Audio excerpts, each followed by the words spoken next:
Welcome to another Hero Arts video. Today's video is an intro to using watercolor pencils with stamped images. To get started, I thought I'd go over the supplies that you'll need. First of all, you'll need stamps, of course, and what you want to look for is a simple design with lots of open areas to add the watercolor. Today I'm going to be using these flower images and show you how to make this flower. Next thing you'll need is ink, and I'll be using Memories Black, which is a dye ink. And to check and see if your ink will work good for watercolors, you can usually just look on the back of the package. For example, this one says waterproof for watercolors and markers. And that's important that it's waterproof because otherwise the ink will bleed when you add the water to it. This is a dye ink, and you can also use pigment ink with watercolors, but first you'll need to emboss it. Next you'll need watercolor pencils, and these can come in packages with different amounts or as individual pencils. And the main thing that you want to look for in this is that it does say watercolor pencils, and it's not colored pencil, because the colored pencil won't work if you try to add water to it. It'll just stay the same. And there's all different brands. You can get some of these individual ones just to try out the different brands to see which one you like. And it's also great to get an individual one if you've never tried this before and you just want to get one to see how well it works. Next you'll need watercolor paper, and there's two kinds of watercolor paper. There's hot pressed and there's cold pressed, and both work great. It's just the look that you want. Hot pressed isn't as readily available, and it's really smooth, so it doesn't have the bumpy look that you normally associate with watercolors, but it is good if you have a really finely detailed image. And then the cold press, which is the one that's very commonly available, it'll usually say cold press, but sometimes if it doesn't, you can always tell because it's really like rough and bumpy. And both of these work great. The other thing that you'll need are brushes, and I wanted to spend a few minutes talking about the brushes. There's two different kinds. There's the regular brush that we've all used, and then there's also these watercolor Aquaflow brushes, and the handle is actually kind of like a little squeeze bottle where you can fill it with water, and then the water will come out in the brush part. And one more thing about the brushes, one mistake that I've seen people use is they'll try to use a really thin brush with a wide image. So you can get this to work, but it's a lot harder. For this flower, I'm going to be using this wider brush. And you can just kind of play around to get the size. But for example, this thin brush would be perfect for like some of these little images like this bunny. Like you can get in the dress really well with this, where you wouldn't be able to do it with the wide brush. So just kind of use your own judgment and figure out what one works best for you. Okay, so now that we've finished going over all the supplies that we're going to use, it's time to have fun and watercolor a stamped image with watercolor pencils. So I picked this flower to start with because it's really easy to do, and I went ahead and stamped it with Memories Black on cold press watercolor paper. This is the one that's really rough. I don't know if the camera can pick that up, but this is the rough watercolor paper. And then what we're going to do is take our pencil, and you're going to want to pick either the left or the right side of the petal, and then do the same thing for each petal. You just start at the top and then make loose circles along one side of the petal, just like that. And then you're going to go ahead and go around and do each petal kind of the same way. It doesn't have to be precise because once you add the water, it's all going to get blended out anyway.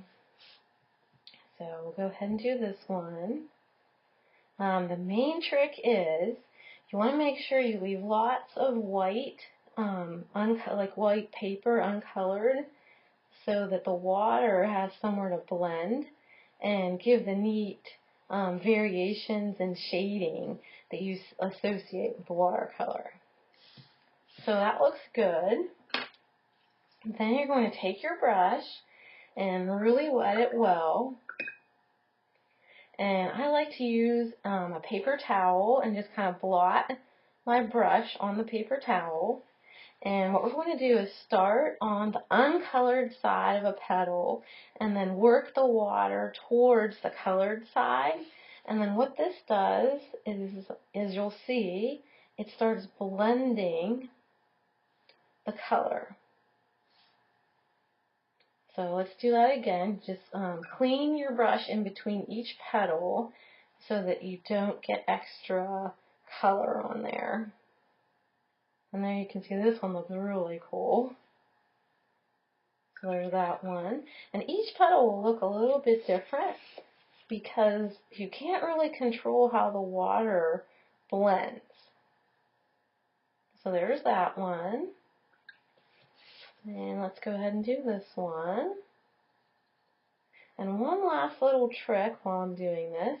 Wherever you lift your brush, it makes this extra dab of color.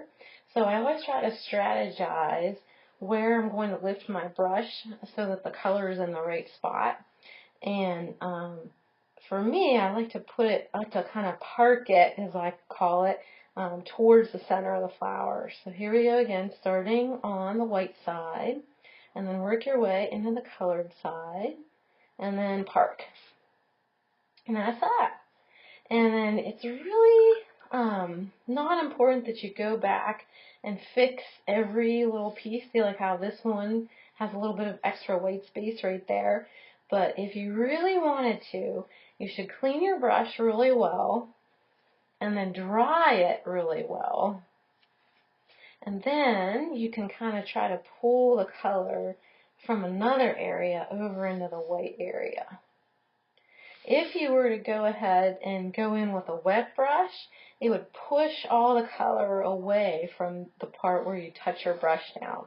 So when you're trying to fix something up, always make sure you dry your brush first.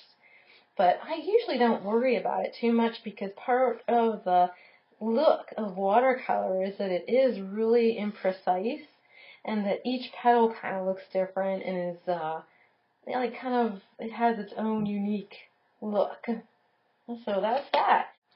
Okay, and then really quick, because we're almost running out of time, I just wanted to show you a simple shading technique.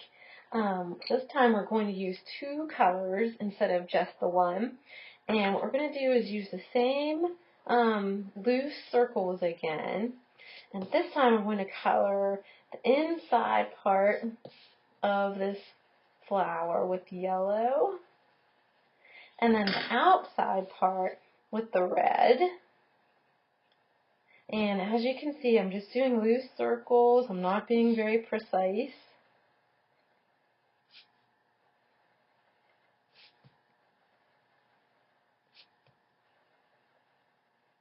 And there's that.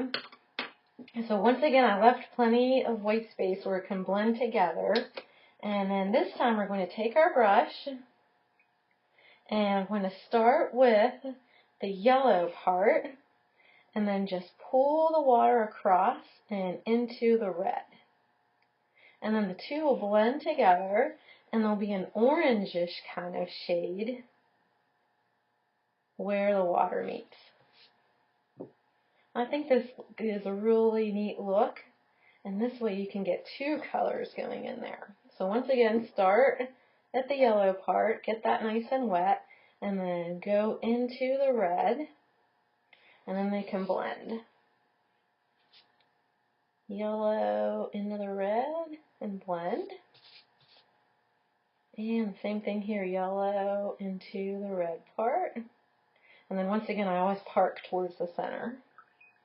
And then I'm just going to go ahead and do the center part just all yellow like that. So there you go, a really quick 2-color shading technique. Thanks for watching, and I hope you try watercolor pencils soon.